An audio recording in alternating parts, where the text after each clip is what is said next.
DC Civil Science okulaba ku lwaleero buuza ku bantu bo era obabuye n'enteekateeka ya PDM weetuuse tuwuliddeko nti ogenda kutambula mu bitundu ebyenjawulo. Mbalamusiza nnyo bannakasangati ba Kyaddondo East n'embebaza emirimu gye mwetuusaako naddala mu kulwanyisa obwavu okulaba nga tukyusa embeera yaffe okuva w'eri okutuuka ku ddaala eriddako mu bulamu bwaffe, mu byenfuna, mu byobulamu n'ebirala, tusobole okuba mu bulamu obweyagaza.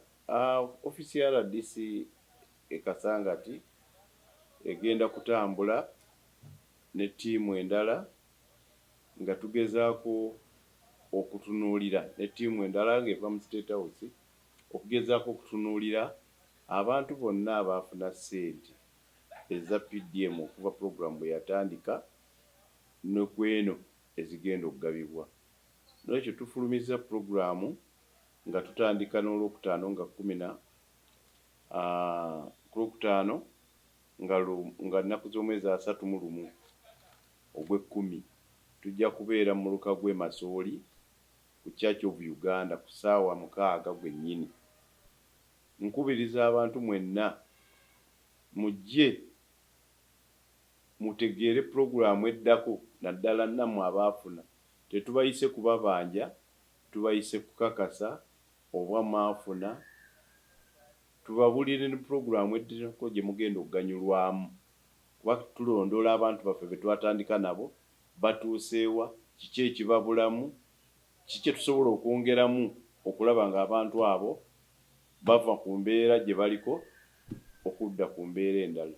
Bayinza n'otubuulira ebizibu bye basanze okuva lwe baafuna ssente ne tusala amagezi okulaba nga omuntu oyo yafuna ssente ayambibwa okweyongera mu maaso.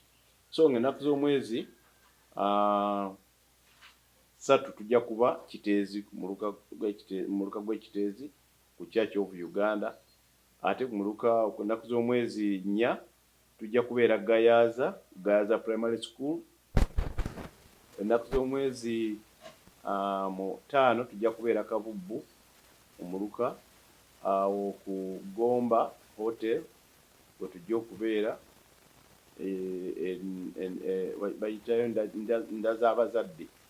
Then omuluka gw'ebulamu tujja kubaayo ng'ennaku z'omwezi omuluka gw'ewampewo tujja kuba ng'ennaku z'omwezi 6 era tujja kubeera Wampewo Primary School, ate omuluka gw'ebulamu tubeereyo nga 7 era awo ku Kitawuluzi ekyebulamu. So Enangabo tujja kubaayo ng'ennaku z'omwezi 8 ku Town Council. Wattuba tujja kubeerayo ng'ennaku z'omwezi 9 Wattuba Primary School, bayitawo Umeya Wattuba Primary School.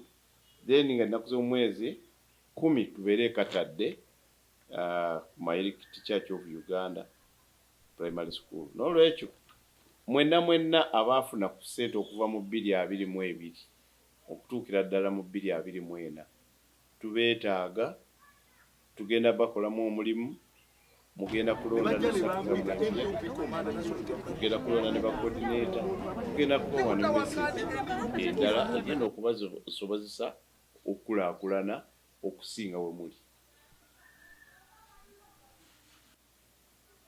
Ekitone ennyo ssaawa 5:30 nga bakuŋŋaanye, 6, 7, 8 twabuke. Message yaffe ejja kuba bagifunye era bajja kubuuza ebibuuzo, tujja kubeera nabo, buli kintu kitambule bulungi.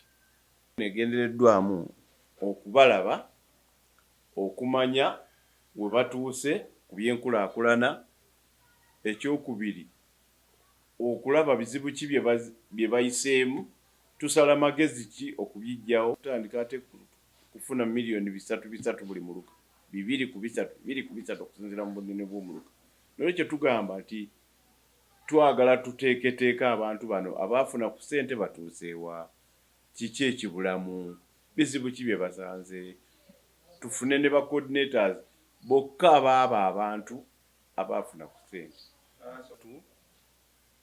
Mu 6 mu parishes 9.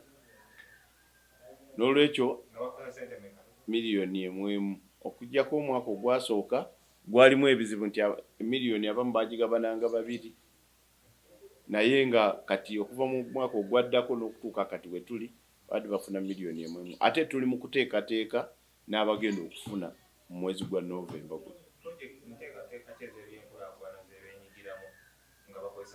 Ssente ezo zigenda nnyo mu bantu abakola ebyobulimi, abali ne bizinensi ezikwatagana n'ebyobulimi. For example, abatunzi b'ennyaanya,